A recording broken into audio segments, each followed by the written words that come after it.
Halo semuanya, saya Dr. Adam Maulana. Apa kabar hari ini? Semoga Anda dan keluarga selalu diberikan kesehatan, kebahagiaan, ketenangan, serta perlindungan dalam setiap aktivitas. Terima kasih telah kembali bersama saya dalam video edukasi kesehatan.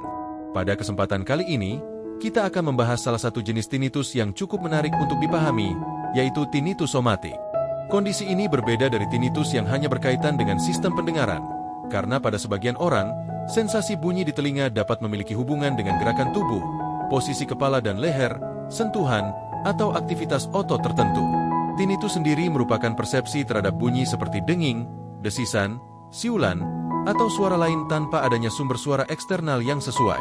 Banyak orang mengira bahwa semua tinnitus pasti berasal dari masalah di dalam telinga. Padahal, sistem pendengaran manusia sangat kompleks dan memiliki hubungan dengan berbagai sistem saraf di sekitar kepala dan leher.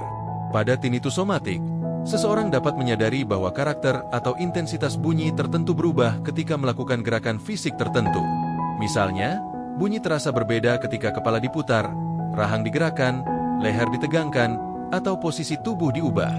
Pada sebagian orang, perubahan juga dapat dirasakan ketika area tertentu di sekitar kepala, leher, atau rahang mendapatkan tekanan atau sentuhan. Salah satu mekanisme yang diduga berperan adalah adanya hubungan antara sistem pendengaran dengan sistem sensorik dari daerah kepala dan leher. Informasi dari otot, sendi, dan jaringan di sekitar tubuh dapat berinteraksi dengan jalur saraf yang berhubungan dengan pemrosesan suara. Karena adanya hubungan tersebut, perubahan aktivitas pada bagian tertentu dapat memengaruhi bagaimana seseorang mempersepsikan suara tinnitus. Dalam kasus tertentu, aktivitas otot juga dapat berperan.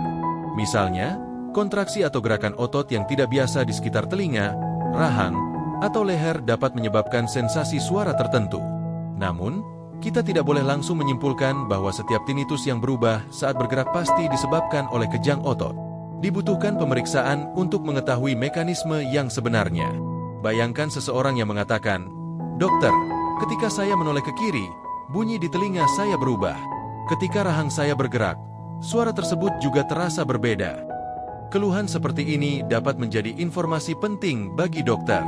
Perubahan tinnitus yang berkaitan dengan gerakan atau posisi tubuh dapat membantu dokter memahami karakter keluhan dan menentukan pemeriksaan yang mungkin diperlukan. Dalam evaluasi THT, dokter dapat menanyakan kapan tinnitus mulai dirasakan, apakah terjadi pada satu atau kedua telinga, apakah bunyinya menetap atau berubah-ubah, dan apakah terdapat hubungan dengan gerakan kepala, leher, rahang, atau tubuh. Pemeriksaan pendengaran juga dapat dilakukan untuk mengetahui kondisi sistem pendengaran secara lebih objektif. Selain itu, dokter dapat mempertimbangkan faktor lain yang berkaitan dengan daerah rahang dan leher. Pada sebagian orang, ketegangan otot, kebiasaan mengatupkan rahang, posisi tubuh yang kurang baik, atau aktivitas tertentu dapat memengaruhi sensasi tinnitus. Karena itu, penanganan tidak selalu berfokus pada telinga saja. Pendekatan dapat disesuaikan dengan faktor yang ditemukan dalam pemeriksaan. Hal yang penting adalah tidak mencoba memijat atau menekan area sekitar telinga dan leher secara berlebihan dengan tujuan menghilangkan tinnitus. Setiap orang memiliki penyebab dan kondisi yang berbeda. Jika tinnitus terus berlangsung, semakin mengganggu, atau disertai perubahan pendengaran, pemeriksaan oleh dokter THT merupakan langkah yang lebih tepat. Tinnitus juga dapat terasa lebih jelas ketika seseorang berada dalam suasana yang sangat tenang, atau ketika perhatian terus diarahkan pada suara tersebut. Karena itu, menjaga pola tidur yang baik, mengelola stres, menghindari paparan suara yang terlalu keras, dan memberikan waktu istirahat bagi sistem pendengaran merupakan bagian penting dari kebiasaan menjaga kesehatan telinga. Sebagai pesan moral, saya ingin mengingatkan bahwa setiap suara yang kita rasakan dari dalam telinga merupakan bagian dari pengalaman tubuh yang perlu dipahami dengan tenang, bukan langsung ditakuti. Tinnitus memiliki berbagai bentuk dan kemungkinan mekanisme, termasuk hubungan dengan gerakan tubuh, posisi, aktivitas otot, dan sistem sensorik di sekitar kepala serta leher.